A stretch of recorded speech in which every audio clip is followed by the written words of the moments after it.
Dans la dentisterie holistique, vous parlez aussi du lien qu'il y a entre notre bouche, nos dents et les émotions. Oui, en fait, les stress de la vie qui viennent s'imprimer dans les dents. De quelle manière? Alors, en fait, il y a plusieurs choses. Il y a le stress en général qui va créer dans le corps un état d'acidose. Et l'acidose crée une déminéralisation. C'est quoi l'acidose? L'acidose, c'est quand le pH de notre corps devient acide à cause de l'alimentation ou à cause du stress. Voilà. Donc, quand on est en stress chronique, c'est pas un stress ponctuel. Mais quand on est en stress chronique, depuis des années, eh bien, le pH de notre corps a tendance à devenir acide plutôt que neutre. Voilà. Et quand le pH devient acide, il se passe quelque chose au niveau de notre métabolisme, c'est que le corps, le sang en fait, va chercher, il a besoin de minéraux pour pouvoir redevenir neutre. Voilà. Et donc, en fait, le sang, il va chercher les minéraux à l'endroit où ils sont. Et surtout où ils sont le plus biodisponibles, c'est-à-dire où ils vont pouvoir se détacher le plus facilement. Il va chercher dans la bouche. Et il va chercher dans les dents. Et il va chercher aussi dans l'os qui entoure les racines dentaires et il va chercher dans nos os aussi. Et c'est pour ça que le stress chronique, ça peut favoriser donc effectivement les caries dentaires, ça peut favoriser les maladies de gencives, mais aussi l'ostéoporose. Qui elle aussi générale. Et quand il y a une ostéoporose générale, automatiquement, il y a aussi des pertes osseuses au niveau des racines dentaires. Comment est-ce que vous, en consultation de la dentisterie holistique, allez déceler ce genre de manque? Qu'est-ce qu'ils vont vous dire quand vous allez regarder ou ausculter la bouche, les dents? Comment est-ce que vous allez voir les signes de ces déficiences? Eh bien, en fait, la particularité de la dentisterie holistique, c'est d'aller chercher la cause des problèmes. Donc, dans cette première consultation, quand on pose vraiment ces questions aux patients sur leur vie, quand on les écoute, eh bien, on arrive à détecter quels sont les stress et quels sont les signes. Et si par hasard, il ne nous en a pas parlé, quand on voit sa bouche, quand on regarde ses dents, quand on regarde ses gencives, eh bien, on a un petit signal d'alerte qui dit « Ouh là là, attention, cette personne, elle a énormément de caries. » Parfois, on se rend compte que la bouche est bien brossée, que l'hygiène est bonne, que les gencives sont en bonne santé, qu'il n'y a pas de saignement, qu'il n'y a pas de tartre. Et on se dit « C'est bizarre, cette personne, elle n'a pas de tartre, elle se brosse bien les dents. » Et malgré tout, elle a des caries et elle a une maladie de gencive ou une maladie de gencive. D'accord. Donc là, ça doit faire tilt et on se dit « Ah, tiens, peut-être que c'est le stress. » Soit c'est l'alimentation, soit c'est le stress. Et après, on pose des questions pour essayer d'ajuster, de comprendre.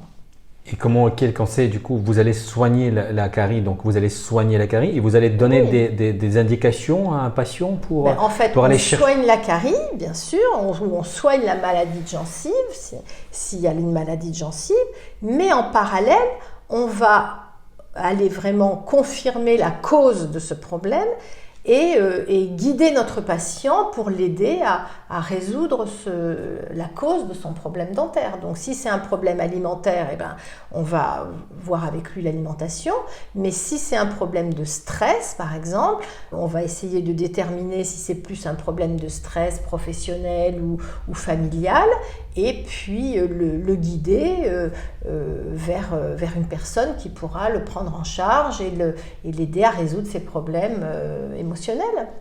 Voilà. Vous parlez de l'alimentation, le lien, bon, il est peut-être évident. Quelle est la position de la dentisterie holistique par rapport à notre alimentation? Quelle importance vous y accordez et comment est-ce que vous guidez vos soins et vos patients dans ce qui concerne l'alimentation? Alors, au niveau de l'alimentation, on a un petit peu trop tendance à parler d'un point réducteur, à mon avis, par rapport au sucre. C'est-à-dire que effectivement, le sucre crée un état d'acidose générale quand les personnes mangent beaucoup de sucre. mais aussi acidose locale parce que effectivement la présence de sucre en bouche est métabolisée, transformée par les bactéries en acide et c'est ça qui fait les caries dentaires localement sur les dents. Donc effectivement, la quantité de sucre qui est ingérée est très importante et surtout la qualité du sucre. C'est-à-dire ? Parce que manger du sucre blanc n'a pas les mêmes conséquences sur la santé générale ou sur la santé dentaire. Par exemple, si on mange du sucre complet. Voilà. Donc pourquoi ? Parce que le sucre blanc, c'est du saccharose qui se transforme à 100% en acide, alors que le sucre complet contient des minéraux, des vitamines qui font que, en fait, il se transforme beaucoup moins en acide et il est beaucoup moins cariogène que le sucre blanc. Donc, effectivement, quand on parle de l'alimentation en lien avec les caries dentaires, on parle beaucoup du sucre. Mais en dentisterie holistique, on va un petit peu plus loin que le sucre. On va voir aussi tous les minéraux et les vitamines. De quelle manière ? Alors, en fait, souvent on le fait avec un interrogatoire en fonction de ce que mange la personne. Et puis souvent, on travaille aussi avec des médecins et avec des naturopathes pour aller faire un bilan de savoir quelles sont les carences. Généralement, pour les caries dentaires, c'est souvent la vitamine D qui est concernée, voilà, parce qu'en fait, la vitamine D permet la fixation des minéraux. Et la dent, c'est un minéral pur, hein. Donc, il y a du calcium, il y a du phosphore, il y a du magnésium, il y a de la silice. Et tous ces composants sont très importants pour la solidité de l'émail dentaire. Et plus cet émail sera bien constitué, que les minéraux seront bien constitués, et plus ils pourront résister aux attaques acides, j'ai envie de dire. Donc c'est très important d'avoir un bon taux de vitamine D et que les aliments apportent tous ces minéraux. Et alors après, ces minéraux, une fois qu'ils sont arrivés dans l'alimentation, est-ce qu'ils sont bien absorbés ? Donc là, on pense aux intestins. Si les intestins sont en inflammation, ça veut dire que les minéraux peut-être ne sont pas bien absorbés. Parce que parfois les gens disent « Vous savez, je mange bio, je fais attention, je mange beaucoup de fruits, de légumes. » Et puis effectivement, on voit qu'il y a des carences. Donc ça veut dire que ces minéraux ne passent pas la barrière intestinale. Et très souvent, c'est parce qu'il y a une inflammation de la paroi intestinale. Et puis donc ça peut être traité effectivement par les naturopathes. Si cette paroi intestinale est bien constituée, enfin elle est en bonne santé, les minéraux vont passer, mais une fois qu'ils sont dans le corps, peut-être qu'ils ne se fixent pas sur les récepteurs qui permettent justement la bonne intégration des minéraux. Et pourquoi ils ne se fixent pas ? Parce que très souvent, il y a une compétition avec les fameux métaux lourds.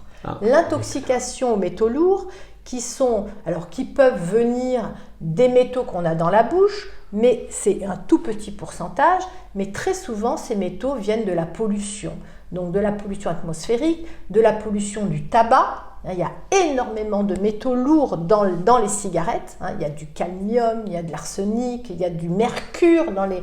Alors, les patients, souvent, ils nous disent « Ah, mais moi, je veux plus de mercure dans ma bouche, mais ils fument un paquet de cigarettes par jour. » Donc, voilà. Donc, il faut savoir qu'en fumant des cigarettes, on ingère du mercure, du cadmium, de l'arsenic même. Enfin, voilà. Donc, il y a beaucoup de métaux lourds dans toutes ces pollutions qui viennent se fixer sur tous les récepteurs de notre corps et donc les minéraux ne peuvent plus venir se fixer.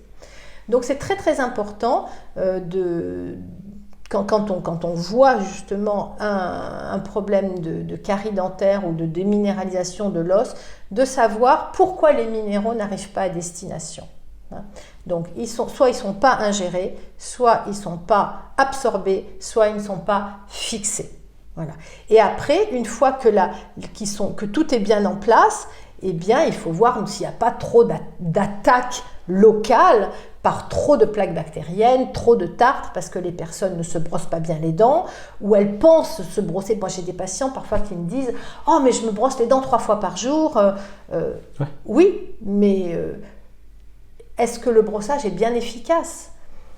Et très souvent, il y a une technique de brossage qui est insuffisante, qui n'est pas opérationnelle et qui ne remplit pas son objectif d'enlever la plaque bactérienne partout. Parce que lorsque la plaque bactérienne n'est pas enlevée, au bout de quelques jours, les minéraux de la salive viennent, au lieu de venir se fixer sur la dent pour la renforcer, ils vont venir se fixer sur la plaque bactérienne qui va du coup se transformer en tartre. Et après, c'est fini, les personnes ne peuvent plus rien faire avec leur brosse à dents. Et c'est là que Zoro le dentiste arrive pour pouvoir faire un détartrage et nettoyer. Donc c'est important de faire détartrage nettoyer. Maintenant, je comprends pourquoi. Voilà. Ce n'est pas que esthétique en fait. Voilà, le détartrage est là aussi pour enlever ce tartre, enlever ces bactéries et faire en sorte que les gencives et les dents redeviennent saines.